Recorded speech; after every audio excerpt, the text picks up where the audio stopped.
오늘 본문은 이런 거죠. 예수님을 이스라엘 사람들이 십자가에 못 박아 죽게 하였습니다.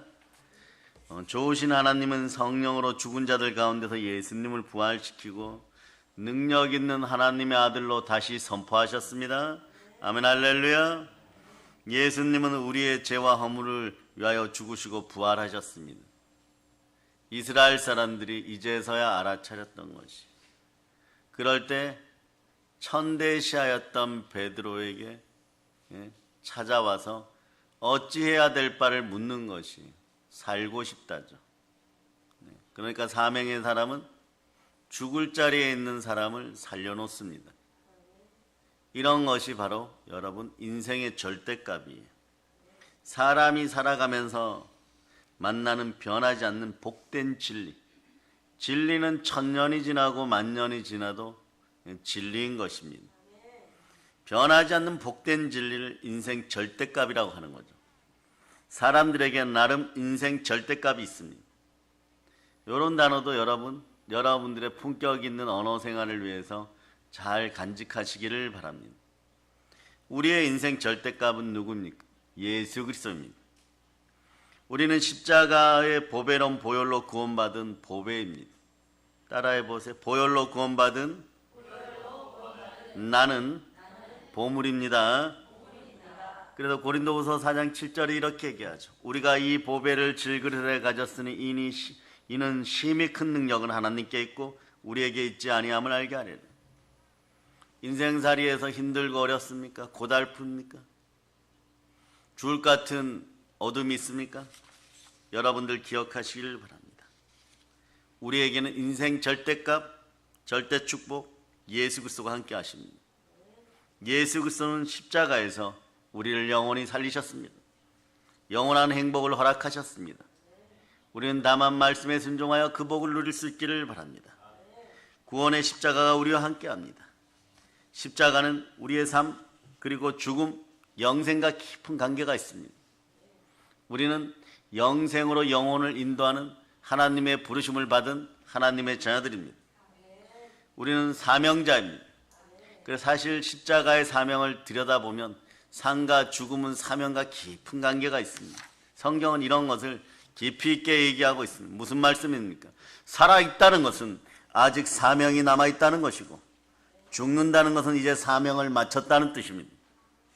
모세는 호렙산에서 떨기나무에서 부름을 받고 요단강 동편에서 절대 사명을 마치는 날 르보산에서 소천하였죠. 근데 그때 그의 나이는 120세였고 눈은 흐리지 않았고 기력도 쇠하지 않았고 정기가 흘러넘치고 있었습니다. 구약으로 따지면 어떻게 보면 좀 짧게 사는 삶이죠. 보통 한 900년 사시는 분들, 600년 사시는 분들, 300년, 200년, 그리고 한 130년, 보통 그렇게 살았죠. 근데 모세는 늙어서 죽은 것이 아니라 사명을 마쳤기에 하나님께 가는 것입니다. 마치 십자가상에서 이제 다 이루었도다 이렇게 말씀하고 예수님이 가신 것처럼 말입니다. 그런데 이런 믿음들을 가지고 인생 절대값을 가지고 살아가는 사람들은 늘 사명이 주어지고 하나님은 보내시고 그것을 마쳤을 때 절대 축복들이 자꾸 이어집니다. 그 절대 사명 위에는 절대 축복이 함께하는 것이에요. 그러다 보니까 하나님을 만난 사람들, 절대 행복을 소유한 강 같은 평화를 소유한 사람들은 하나님의 은혜의 일을 하는 것에 있어서 너무나 기뻐하고 감사드리는 거죠. 그냥 범사에 감사할 수밖에 없습니다. 동남풍이 불어도 서북풍이 불어도 그저 감사하는 것이에요. 그러면 어떻게 하면 하나님 아버지 앞에 나와서 자신들의 마음을 더 드릴 수 있을까? 자신들의 인생을 더 드릴 수 있을까? 시간을 더 드릴 수 있을까? 그렇게 깊은 어쩌면 그런 것이 고뇌이고 우리의 번뇌가 되는 거죠. 그런 분들 중에 사도 바울은 이제 마지막 사역을 마치기 위해서 사명을 마치기 위해서 달려가는 길에서 이렇게 얘기합니다. 내가 달려갈 길과 주 예수께 받은 사명 곧 하나님의 은혜의 복음을 증거하는 일을 마치려 하면은 나의 생명조차 조금도 귀한 것으로 여기지 아니하노라. 사도 바울은 사도행전 20장 24절을 통해서 주 예수께 사명을 받았다고 말합니다. 사랑해 여러분, 사명의 뜻을 아십니까? 사명을 한자로 쓰실 수 있는 분들, 자막 한번 띄워주세요. 예, 사명은 이렇게 보면 심부름 사자의 목숨 명자죠. 네. 사명이란 뭐냐? 심부름하는 목숨이란 뜻이에요. 사실은 우리는 하나님의 심부름을 하는 사람들인 주의 종이라는 것은 하나님의 심부름을 하는 사람들, 이런 사람을 사명자라 하는 거죠. 그러므로 사명이 있는 곳에 하나님이 함께 하시고 하나님이 계시는 곳에 영원한 축복이 함께 하는 것입니다. 예, 반드시 행할 절대 사명이 있는 곳에 그러고 보면 언제나 축복이 있었습니다. 여러분의 신앙생활을 한번 돌이켜보세요. 자기의 소견대로 옳은 대로 할 때는 번번이 빗나갔지만 단 1분이라도 하나님께 집중하고 성령으로 행한 일은 반드시 플러스가 되어서 십자가의 은혜로 여러분의 것이 되었습니다. 예, 하나님과 함께 하는 것만이 은혜로운 복이 된다는 걸 기억하시기를 바랍니다. 오늘 그리고 사도 바울이 한 말씀 중에 내가 받은 사명은 하나님의 은혜의 복음이라고 말씀하고 있어요. 우리는 알고 있습니다. 은혜가 무엇입니까? 은혜에 대해서 한번 이야기해 봅시다. 은혜란 자격 없는 자에게 조건 없이 주시는 하나님의 사랑의 선물입니다. 그 선물을 많이 받을 수 있기를 바랍니다. 좋으신 하나님은 우리를 은혜로 부르셨습니다. 그리고 성령의 은사를 주셔서 보내시고 사명을 감당하게 하는 것입니다. 그러나 이 시대 주의 종들, 심부름하는 사명자들이요, 그 무엇도 두려워하지 말고 오직 성령으로 예수 그리스도와 함께하기를 축복합니다. 그럴 때 여러분 안에서 역사하는 것은 오직 그리스도 예수의 능력임을 기억하시기를 바랍니다. 예수를 그리스도로 영접할 때 바로 그 능력이 들어오는 것입니다. 은혜는 언제 주셨습니까? 이렇게 질문하는 분들이 있어요. 예수를 그리스도로 영접할 때입니다. 여러분 안에 예수 그리스도가 함께 하십니까? 예. 그러나 그때만 능력을 허락하는 것이 아니고 은혜를 허락하는 것이 아니고 예수 그리스도의 첫 번째 성호, 하나님의 성호는 부활하신 하나님의 성호, 우리 주 예수 그리스도의 첫 번째 성호는 임마누엘의 하나님입니다. 하나님이 영원히 우리와 함께 하십니다. 예, 영접할 때뿐만 아니라 계속 사랑을 주신다는 뜻이에요. 하나님은 은혜를 베푸십니다. 그러나 신앙생활을 하다 보면 힘들 때도 있어요. 신앙심이 깊어져도 어려울 때가 있습니다. 그런데 그러면 그때는 어떻게 할까? 그때도 역시 은혜를 베푸십니다. 우리는 은혜 가운데 살아가게 되어 있습니다. 믿음의 선배들을 보면 알 수 있습니다. 신앙이 좋아지고 더 나아질 것 같은데 어마무시한 어둠의 공격들을 받을 때도 있습니다. 오죽하면은 사역하던 사도 바울, 베드로, 야고보, 요한 사도도 마찬가지입니다. 살 소망이 없을 정도로, 하나님이 나를 버렸는가 할 정도로 어마무시한 사단의 공격을 받아서 정말 죽는 것이 사는 것보다 더 낫겠습니다. 저를 얼른 데려가 주시옵소서. 막 이런 기도가 나올 정도로 기도하였지만 그 다음날 아침에 사명의 사람은 눈을 뜰 때 절대 축복이 함께합니다. 그 축복이 무엇입니까? 다시 사는 부활의 영광이 함께하고 부활의 은혜가 함께할 때 다시 영혼 구원의 현장에 설 수 있는 것이고 하나님의 심부름을 하는 자들로서 제대로 말씀에 충성할 수가 있는 것입니다. 언제나 주의 종들은 그런 자리에 서야 될 줄을 믿습니다. 주의 종들이 서는 자리에 여러분이 말씀에 순종할 때 여러분의 인생은 유익이 되는 것이에요. 그래서 히브리서 13장 17절로 보십니다. 히브리서 13장 17절 자, 읽어주시기를 바랍니다. 시작. 너희를 인도하는 자들에게 순종하고 복종하라. 그들은 너희 영혼을 위하여 병성하기를 자기들이 청산할 자인 것 같이 하느니라. 그들로 하여금 근심으로 하게 하지 말라. 그렇지 않으면 너희에게 유익이 없느니라. 교회와 성령과 말씀을 근심치 않게 하는 여러분이 되시기를 바랍니다. 믿음 충만한 인생들도 때로는 넘어질 때가 있습니다.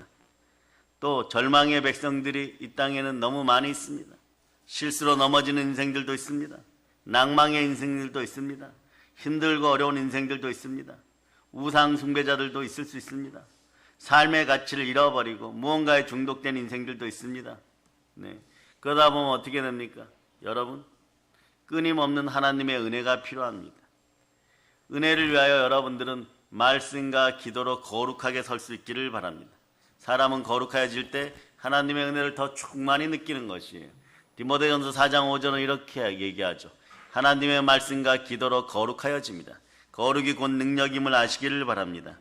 그리고 나서 여러분 은혜가 임하여서 여러분의 삶의 문제가 해결될 때 이것을 나누고 간증할 수 있기를 바랍니다. 주님을 높이시기를 바랍니다. 주가 여러분을 높이십니다. 우리는 이 복된 은혜를 이 세상 끝까지 알려줘야 됩니다. 어떻게 알려야 되는 것입니까? 혼자서 알리지 마시고 말씀을 붙들고 말씀에 순종하여 성령 충만한 가운데 영혼 구원의 희망, 은혜의 복음을 전할 수 있기를 바랍니다. 이 시대의 마지막 희망은 그래서 교회 안에 있는 것입니다.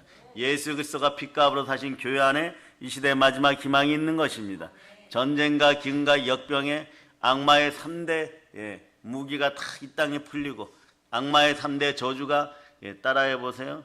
그냥 기억하시라는 뜻이에요. 전쟁, 기근, 역병.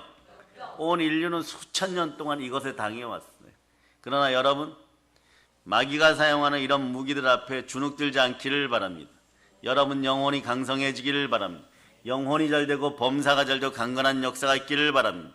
그러려면 신앙생활은 간단합니다. 하나님 말씀과 기도로 그냥 하나님께 모든 것을 내려놓고 또 내려놓고 힘들 때마다 하나님을 붙잡을 수 있기를 바랍니다. 그러나 힘들 때마다를 넘어서서 임마누엘로 붙잡기를 바랍니다. 언제나 어디서나 항상 하나님과 함께하고 우리 주 예수 그리스도와 함께하여 성령 충만하기를 바랍니다.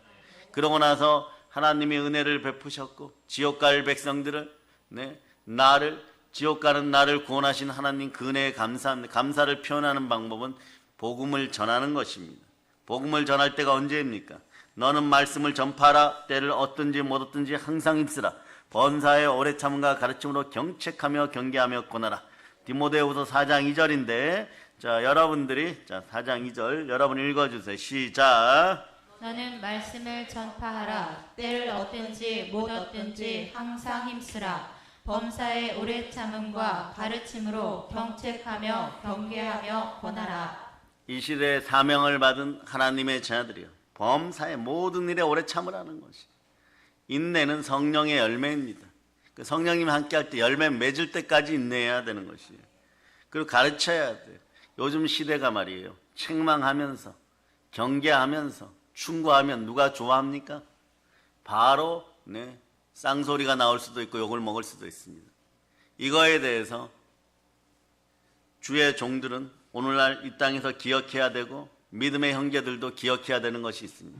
사도 바울은 내가 옳은 말을 함으로써 진리를 전함으로 너희가 나를 욕하느냐? 그러나 상관이 없도다. 나는 해산의 수고를 아끼지 않을 것이고 다시 일어서서 말씀을 전하겠노. 언제나 말씀 가운데 여러분이 설 수 있기를 바랍니다. 경책하며 경계하며 권하여서 욕을 먹는 한이 있어도 영혼 구원의 앞장서는 여러분 되시기를 바랍니다. 인생은 짧습니다. 그러나 영생은 영원한 것이 영생의 테두리 안에 늘 있기를 바랍니다. 그럴 때 여러분 영적인 것도 유전된다는 걸 기억하시기를 바랍니다. 어떤 선교사가 이런 얘기를 했습니다. 영원한 것을 위하여 영원하지 않는 것을 포기하는 건 결코 어리석은 일이 아닙니다. 그의 일기장에 써놨습니다. 28살 먹은 청년인 이름은 짐 엘리엇입니다. 에콰도르 식인 부족에게 달려나가서 물론 그들은 권총도 가지고 있었고 칼도 가지고 있었고 장총도 한 자루 있었습니다. 그들이 죽이려고 달려들 때 그들은 그대로 순교합니다. 내가 달려갈 길과 주 예수께 받은 사명 하나님의 은혜의 복음을 증거하는 일 마치려 하면은 나의 생명조차 조금 더 귀한 것으로 여기지 아니하나 이런 마음으로 주 앞에 온전히 섰습니다. 그리고 그들은 순순히 십자가의 죽음을 받아들였습니다. 그러나 그 영이 부활의 영이 보혈로 흘러넘쳐서 훗날에 그의 아내들과 그의 자녀들이 그 부족을 복음으로 전부 정복하게 되고 그들을 바로 기독교인으로 전부 개종시키는 대역사가 일어납니다. 우리도 마찬가지입니다. 절대 사명은 반드시 절대 축복을 가지고 오는 것입니다. 그러니 복음 전하는 것을 두려워하지 마시기를 바랍니다. 주의 오른손이 여러분과 함께 하십니다. 예수 그리스도의 피 묻은 손이 여러분의 머리 위에 언제나 함께 합니다. 그럼 언제 복음을 전해야 될까요? 오늘 디모데후서 4장 2절이 다시 얘기합니다. 너는 말씀을 전파라. 때를 얻든지 못 얻든지 항상 힘쓰라. 그러면서 디모데후서 4장 5절도 읽어. 디모데후서 4장 5절 읽어주세요. 시작. 그러나 너는 모든 일에 신중하여 고난을 받으며 전도자의 일을 하며 내 직무를 다하라. 전도자의 일을 할 때 고난을 받더라도 신중하게 끝까지 경책하며 경계하며 고나라. 그것이 영혼 사랑의 첫 번째 방법인 것이. 그리고 복음을 전할 수 있는 여러분 되시기를 바랍니다. 복음을 전할 때 여러분의 공허한 인생, 허탄한 인생, 허망한 인생이 참된 강 같은 평화가 넘치는 그런 인생이 된다는 걸 기억하시기를 바랍니다. 그런 복음 전할 때가 언제입니까? 시간을 정하라면 바로 지금입니다. 누구와 함께 전해야 되는 것입니까? 성령 하나님과 함께 전해야 되는 것입니다. 성령 하나님과 함께 전할 때 절대 사명을 끌어안고 달려가는 인생들에게는 절대 축복이 시작됩니다. 영혼이 잘된 같이 범사가 잘되고 강건한 축복이 흘러넘치는 것입니다. 사도행전 1장 8절이 말씀하죠. 오직 성령이 너에게 임하시면 너희가 권능을 받고 예루살렘과 온 유대와 사마리아 땅까지로 내 증인이 되리라. 은혜의 복음을 전하는 길, 사명의 길은 성령 하나님과 함께하는 것입니다. 우리의 사명은 사람 혼자 하는 것이 아니고 성령 하나님과 함께하는 절대 사명이기 때문에 그렇습니다. 절대 사명은 성령님과 함께 다시 사는 부활의 복음을 전하고 그 범위는 땅끝까지 전하는 것입니다. 우리는 하나님이 부르시고 은사를 주셔서 땅끝까지 복음 전하도록 부름받은 하나님의 자녀들입니다. 우리는 성령 하나님께서 주신 권세로 복음을 전할 수 있는 은혜의 자녀들인 것입니다. 우리는 성령 하나님과 사명 감당합니다. 우리는 성령 하나님과 사명 감당할 때 하나님의 은혜 가운데 여러분들에게 영혼이 잘되고 범사가 잘되고 강건한 절대 축복이 임하는 것입니다. 또한 우리는 성령 하나님께서 주신 권세로 복음을 전하며 사명을 감당할 수 있도록 늘 기도하시기를 바랍니다. 그럴 때 하나님의 은혜 가운데 여러분에게 표적이 임합니다. 어떤 표적이 임할까요? 믿는 자들에게는 이런 표적이 따르니 곧 그들이 내 이름으로 귀신을 쫓아내고 새 방언을 말하며 뱀을 집어올리며 무슨 독을 마실지라도 해를 받지 않으며 병든 사람에게 손을 얹은 나으리라 하시더라. 마가복음 16장 17절로 18절 말씀을 여러분이 다시 한번 읽습니다. 시작. 믿는 자들에게는 이런 표적이 따르리니 곧 그들이 내 이름으로 귀신을 쫓아내며 새 방언을 말하며 뱀을 집어올리며 무슨 독을 마실지라도 해를 받지 아니하며 병든 사람에게 손을 얹은즉 나으리라 하시더라. 여러분 인생에 스며든 마음을 훔치려고 하는 뱀들을 집어올리는 여러분 되시기를 바랍니다. 영혼 구원하는 사명의 사람에게는 성령 하나님이 능력의 표적을 허락합니다. 그러므로 우리는 내게 능력 주시는 분 안에서 능치 못할 일이 없으면 내게 능력 주시는 분이 누구십니까? 아멘 할렐루야. 그 예수 그리스도가 어디에 계십니까? 그러니까 항상 늘 언제나 주와 동행 동반함을 아시기를 바랍니다. 그래서 예수 그리스도를 참되게 믿을 때 거짓은 떠나가고 참되고 거짓이 없는 삶이 펼쳐지게 되는 것이에요. 비록 우리는 약하고 힘이 없습니다.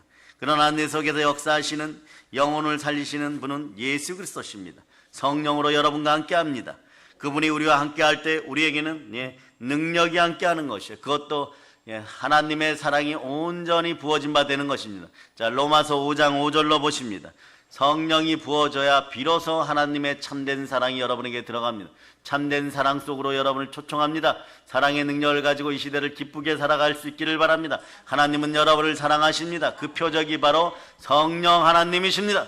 자, 여러분 읽어주세요. 시작. 소망이 우리를 부끄럽게 하지 아니함은 우리에게 주신 성령으로 말미암아 하나님의 사랑이 우리 마음에 부은 바 됨이니. 하나님의 사랑이 여러분의 마음에 부은 바 되었습니다. 온전한 인생이 되시기를 바랍니다. 온 우주 천지 만물을 지으신 하나님이 여러분을 사랑한다고 그 아들을 보내어서 구원하고 구원받은 하나님의 자녀들에게 성령을 불같이 기름같이 부어주고 계십니다. 그럴 때 능력이 드러납니다. 초자연적인 능력이 드러납니다. 뱀을 집어올리고 무슨 독을 마실지 해를 받지 않은 병든 사람에게 손을 얹은 적 나리라. 우리가 땅끝까지 사명자로서 복음 전하고 복음 전하는 순종의 자리에는 언제나 이런 표적이 드러날 수 있음을 기억하시기를 바랍니다.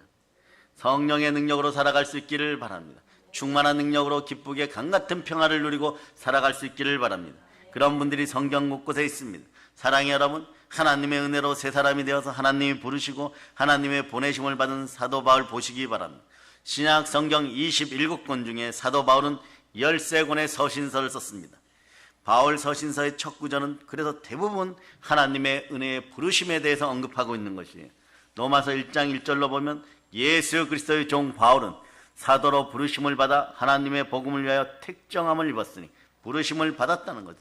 바울 사도는 자신이 사도된 것은 자신의 뜻이 아니라 하나님의 부르심으로 된 것임을 밝히고 있습니다.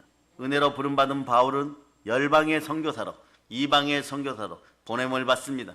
보냄을 받을 때 그냥 가는 것입니까? 아닙니다. 보내심을 받은 선교사들은, 보내심을 받은 주의 종들은 하나님이 부르시고 하나님의 선물로, 사랑의 선물로 은사를 베푸셔서 은사로 부르시고 은사로 보내시는 것입니다. 사도행전 9장 15절에 보면 주 예수께서 이르시되 가라, 이 사람은 내 이름을 이방인과 임금들과 이스라엘 자손들에게 전하기 위하여 택한 나의 그릇이니라. 한번 읽어주세요. 시작. 주께서 이르시되 가라, 이 사람은 내 이름을 이방인과 임금들과 이스라엘 자손들에게 전하기 위하여 택한 나의 그릇이라. 예수 그리스도 부활하신 주 하나님은 바울을 이렇게 표현합니다. 내 이름을 이방인과 임금들과 이스라엘 자손들에게 전하기 위하여 택한 나의 그릇입니다. 사랑의 여러분, 하나님의 은사와 부르심에는 후회함이 없습니다. 무슨 뜻이에요? 철회함이 없다는 것이, 무르지 않는다는 것이. 여러분들이 예자가 혹여나 스며들고 뱀이 여러분의 인생들을 공격하여서, 더러운 영들이 여러분의 인생들을 공격하여서 막 각종 탄신과 정욕으로 우상숭배에 휩싸여서 세상에 무너지고 돈에 무너지고 사람에 무너지고 인생이 남루해지고 초라해지고 비굴해지고, 그러다 보면은 내가 왜 교회를 다니는가 막 이런 생각하면서 하나님과의 관계를 끈을, 두 가지 끈을, 두 개나 세 개의 끈을 비비 꼬듯이 막 꼬아가지고 막 엉망으로 만들 때가 있습니다. 그럼에도 불구하고 하나님의 사랑은 영원한 사랑입니다. 왜냐? 자기 아들을 아끼지 않고 우리를 구원하셨습니다. 그 아들 예수 그리스도와 함께 모든 것을 주시는 분이 하나님이십니다. 그래서 절대 축복의 근원은 예수 그리스도십니다. 그래서 우리가 예수 그리스도를 전할 때 바로 우리는 절대 사명자가 되는 것이고, 절대 사명을 이루기 위하여 여러분이 한 발이라도 움직일 때 성령님이 늘 동행하는 것입니다. 그래서 전도의 현장에서 성령 대폭발이 제일 많이 일어나는 것입니다. 예수님은 바울을 사도로 부르셨어요. 이건 부르셨다는 것은 그냥 대사나 대표자나 심부름꾼으로 불렀다. 사도란 뜻이 사실 그런 것이에요. 이 일을 시키기 위해서 불렀다는 뜻입니다. 택한 나의 그릇이라고 합니다. 하나님의 은혜를 입어 택한 주의 그릇이 된 사도 바울. 그는 이제 예수 그리스도가 베푸신 은혜를 모든 사람에게 전합니다. 은혜의 복음을 받은 우리는 이제 은혜를 전할 때가 된 것입니다. 은혜의 복음을 전하기 위해서 때로는 고난도 기꺼이 받아들입니다. 디모데후서 4장 5절로, 디모데후서 4장 5절 자, 읽어주세요. 시작. 그러나 너는 모든 일에 신중하여 고난을 받으며 전도자의 일을 하며 내 직무를 다하라. 고난을 받아도 직무를 다하라는 것이에요. 회피할 필요가 없으니, 피해갈 필요도 없으니 하나님이 함께 하십니다. 그러다 보니까 여러분들이 사도행전 20장 24절, 이제 오늘 본문과 함께 몇 번 쓰이고 있죠. 이 구절을 여러분이 암송할 수가 있겠죠. 내가 달려갈 길과 한번 암송해 보세요. 시작.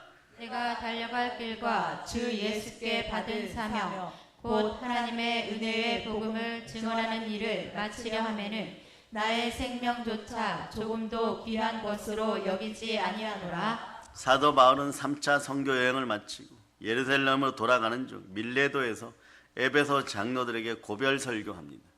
그런데 이 설교는 복되지만 눈물이 흐르는, 어쩌면 슬픈 은혜의 설교예요.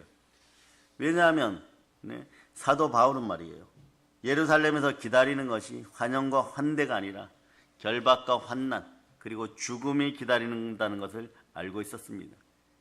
그런데도 말이는 사도 바울은 자기의 심령 속에 성령 충만하여서 담대한 사랑의 고백을 하죠. 내가 달려갈 길과 주 예수께 받은 사명 곧 하나님의 은혜의 복음을 증언하는 마치려 하면은 나의 생명조차 조금 더 귀한 것으로 여기지 아니하노라. 이렇게 설교합니다. 이 말씀을 보면 놀라운 내용이 들어있습니다. 돈보다 귀한 것을 우리는 건강이라고 합니다. 건강보다 더 귀한 것은 결국 생명입니다. 그런데 자신의 생명보다 귀한 것이 있다고 합니다. 그것이 무엇입니까? 사명입니다. 주 예수께 받은 사명입니다. 무엇이기에 이렇게 절대값일까요? 간단합니다. 인생 절대값은 사명 안에 있습니다. 왜냐? 죄의 삭은 사망인데 죄와 허물을 이기신 분은 부활하신 예수 그리스도입니다. 부활은 나의 모든 죄와 사망을 이기고 예수 그리스도가 승리하셨다는 첫 번째 표적입니다. 절대 표적이죠. 우린 절대값을 갖고 살아가는 사람들이에요. 그러니 여러분, 하나님도 여러분들을 절대 비교하지 상대 비교하지 않습니다. 누구 집 자식이 공부 더 잘하고, 누구 집 자식이 재벌집 아들이고, 누구 집 자식이 더 아름답고 이쁘고 튼튼하고 이런 거 보지 않습니다.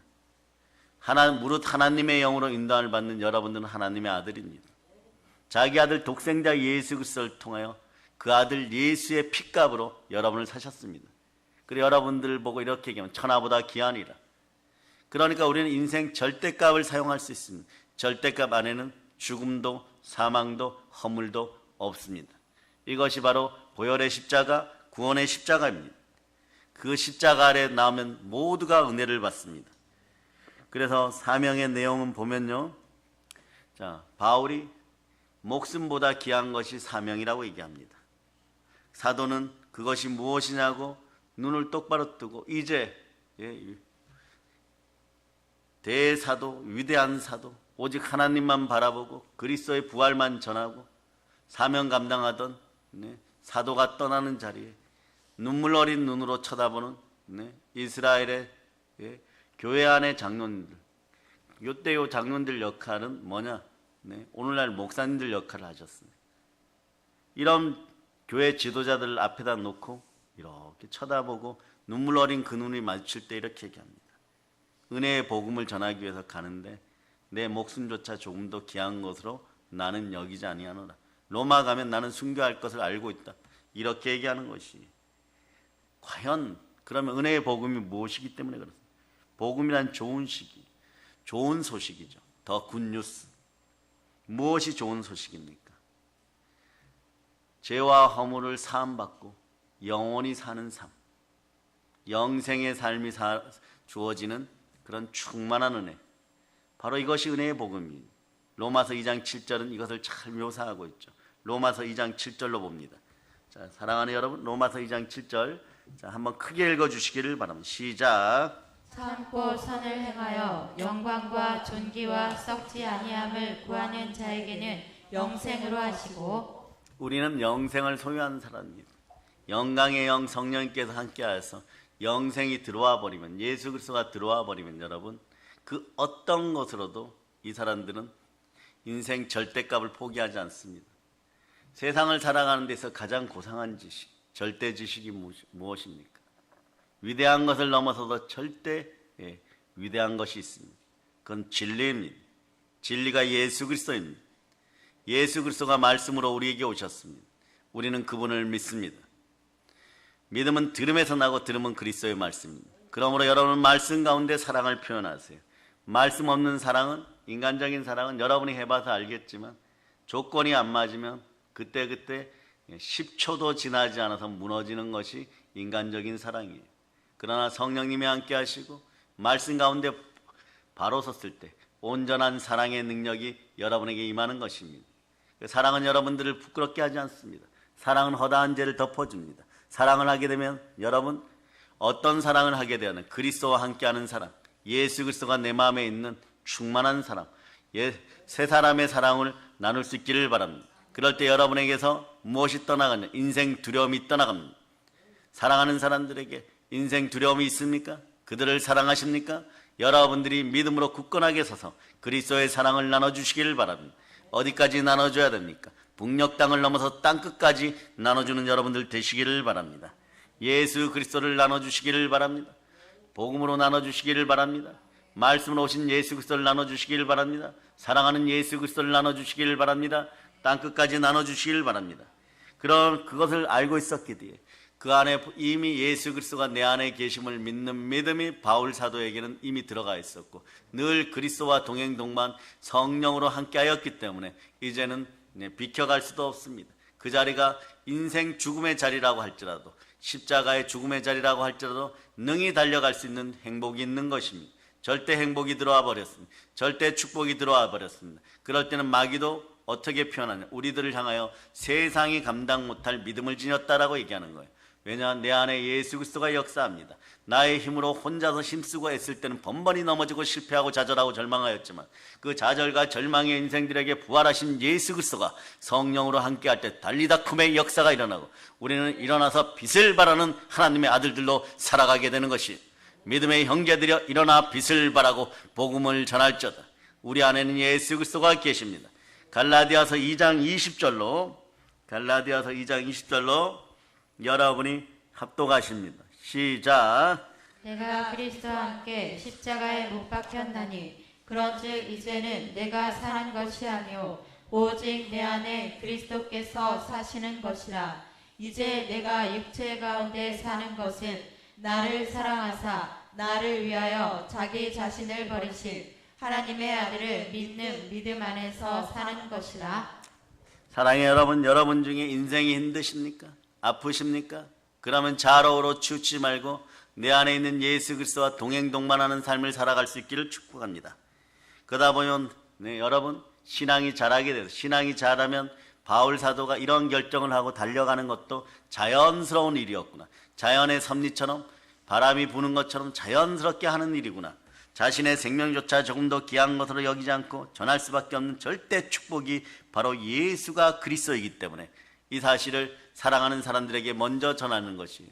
사랑하는 사람들에게 두려움을 없애주려고 하는 것이에요. 요한일서 4장 18절은 이것을 잘 표현하고 있어요.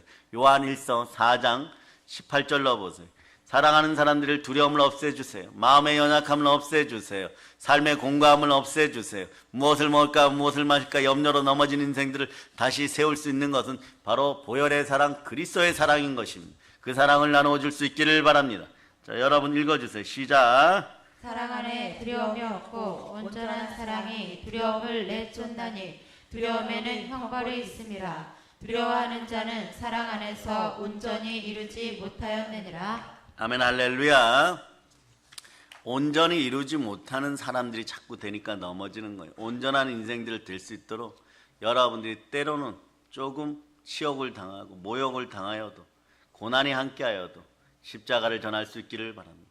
예수 그리스도를 전할 수 있기를 바랍니다. 말씀 앞으로 초청할 수 있기를 바랍니다. 그러려면 여러분들이 말씀의 순종의 구조 속에 있도록 끊임없이 기도하여서 여러분 스스로 말씀 앞에 바로 설 때 바로 여러분 신앙은 흘러내려서 그 자녀들이라도 온전한 가운데 사랑을 누릴 수 있다는 것을 여러분들은 반드시 기억하시길 바랍니다. 이 사실을 알기에 오늘 베드로 사도도 말이요, 예수님을 십자가에 내어주어서 죽게 만들었던 이스라엘 사람들, 아마 사람 마음으로 보면 쳐다보기도 싫겠죠.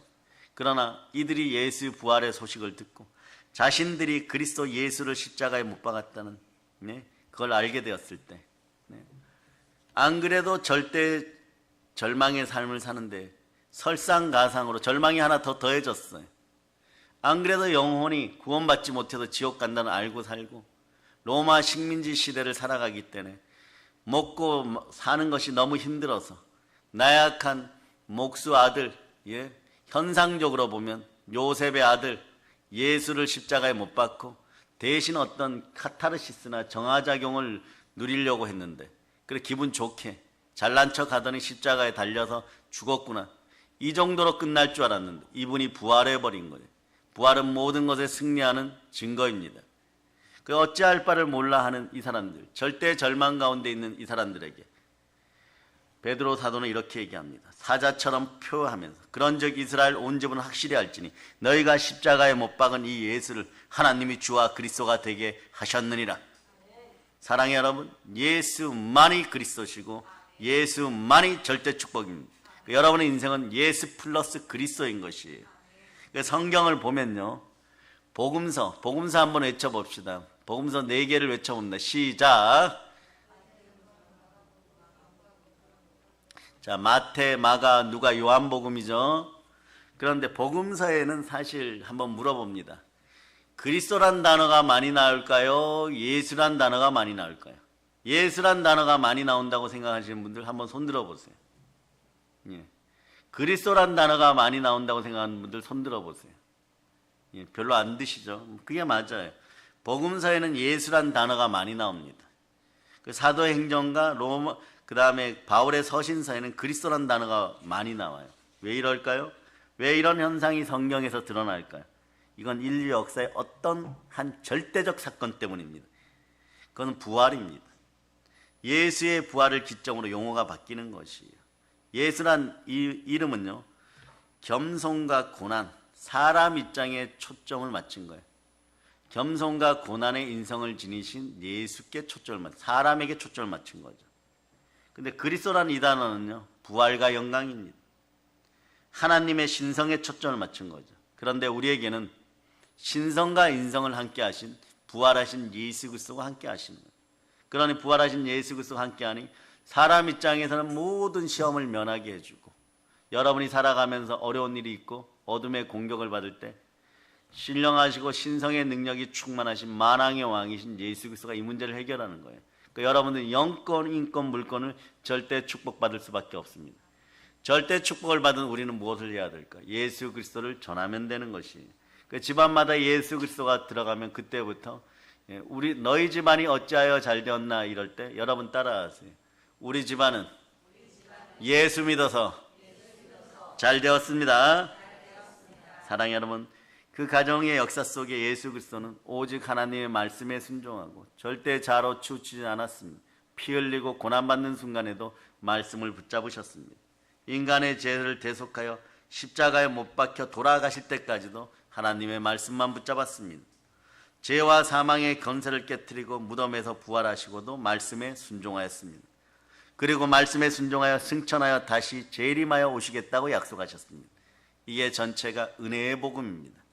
사도 바울은 은혜의 복음을 증거하기 위해서 이제 보니까 생명도 불사하겠다고 하는 것은 나의 결단이나 서원을 넘어서서 그냥 자연스러운 사도의 일이 되어버린 것이고, 주의 종들의 일이 되어버린 것이고, 사명자의 일이 되어버린 것이, 이것이 바로 부활의 증인입니다. 인생 절대값을 복음 증거를 위해서 우리가 내어놓을 때 우리 삶, 우리가 살아가는 삶들 주변에서 사망의 값이 사라집니다. 죄의 삭은 사망입니다.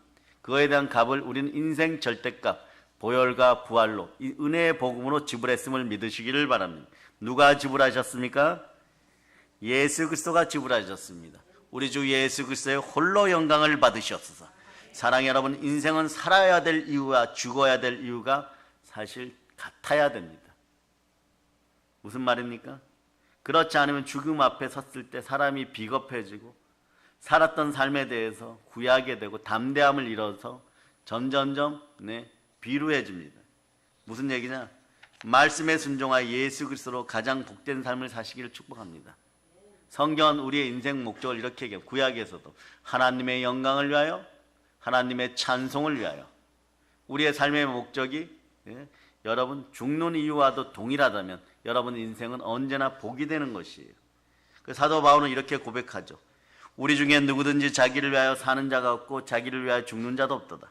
우리가 살아도 주를 위하여 살고 죽어도 주를 위하여 죽나니 그러므로 사나 죽으나 우리가 주의 것이로. 로마서 14장 7절 8절로 얘기하죠. 우리가 예수 그리스도로 충만하기 전까지, 인생 절대값이 들어오기 전에, 절대 축복이 임하기 전까지는 바로 뭐냐? 나만 잘 되면 됐지. 상당히 이기적인 거예요. 무슨 수를 써서라도 돈만 벌으면 되었지. 피조물한테 굴복하는 인생들이 되는 거죠. 그러나 여러분들 이제는 인생이 바뀌었습니다. 로마서 14장 7절로부터 8절 여러분이 보시기를 바랍니다. 자, 찾으셨죠? 자, 화면 보시고 읽어주세요. 시작. 우리 중에 누구든지 자기를 위하여 사는 자가 없고 자기를 위하여 죽는 자도 없도다. 우리가 살아도 주를 위하여 살고 죽어도 주를 위하여 죽나니 그러므로 사나 죽으나 우리가 주의 것이로다. 사나 죽으나 우리가 주의 것이에요. 그럼 우리 주 예수 그리스도는 화답을 하십니다. 구절로 화답하십니다. 한번 읽어보세요. 이를 위하여 그리스도께서 죽었다가 다시 살아나셨으니 곧 죽은 자와 산 자의 주가 되려 하심이라. 예수가 부활하신 것이 우리의 신앙 고백, 언제나 사는 것 죽는 것 모두가 예수 그리스도의 뜻 안에 있습니다. 주만 사랑합니다. 이걸 이루어 주시려고 우리 주님 부활하셨습니다. 사랑의 하나님, 부활의 하나님, 우리 주 예수 그리스도는 언제나 자신보다 우리를 먼저 생각하십니다. 자신의 몸 찢고 피 흘려 죽으시고 우리를 구원하시고 사랑하셔서 부활하셔서 또 우리와 함께하여 주십니다. 이 좋은 하나님을 우리는 믿습니다. 우리 그리스도인들은 무엇을 하든지 하나님의 영광을 위해서 이제 해야 될 이유도 너무 자연스러워진 것이에요. 그렇죠, 여러분? 그러니까 이 정도 되니까 이제는 사도행전을 지나 고린도전서에 가면은 고린도서 10장 31절인데 바울은 이런 고백을 하죠. 그런즉 너희가 먹든지 마시든지 무엇을 하든지 다 하나님의 영광을 위하여 하라. 그렇게 살아보아라. 은혜의 복음이 너를 바꿀 것이다. 복음이 들어간 사람은 복이 있도다. 누가복음 1장 45절로 봅니다. 누가복음 1장 45절. 여러분에게 복을 선포합니다. 여러분은 복된 사람들입니다. 복음을 받아들이고 말씀에 순종하는 여러분들은 복된 여자들입니다.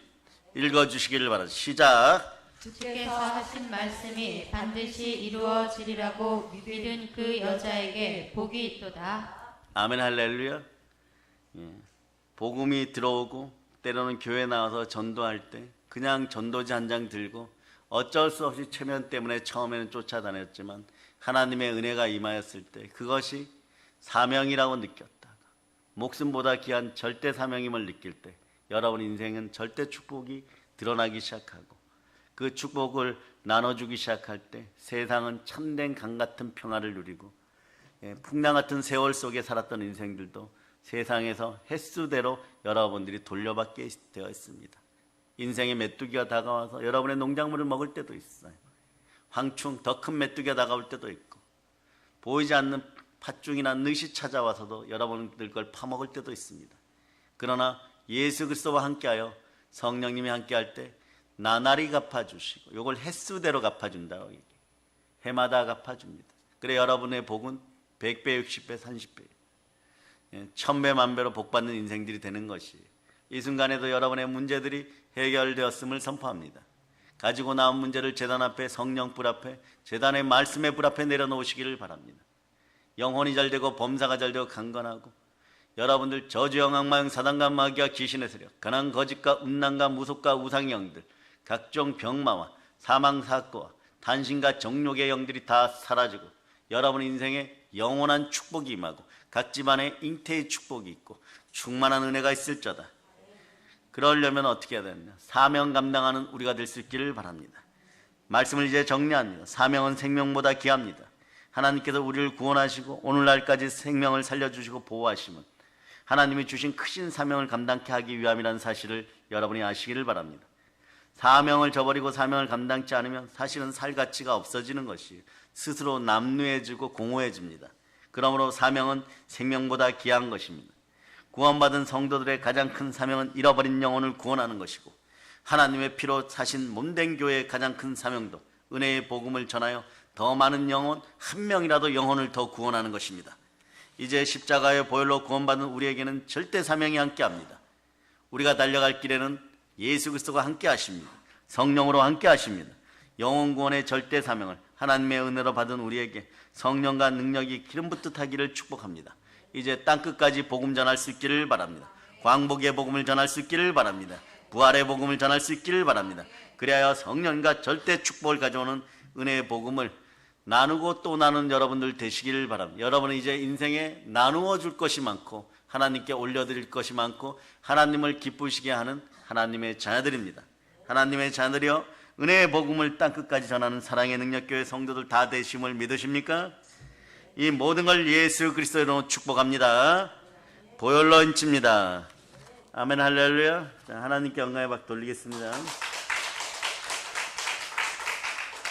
하나님 성령으로 우리와 충만하게 하여 주시고 절대 사명 가운데 절대 축복을 허락하여 주셔서 우리 영혼 육에 기름 부음이 흘러넘치게 허락하였으니 드련 헌물 위에도 기름 부음이 함께하고 우리 어린 자들 위에도 함께 허락하여 주시고 다가오는 성회 가운데도 놀랍도록 역사하여 주시옵소서. 모든 걸 예수님 이름 감사하며 기도합니다.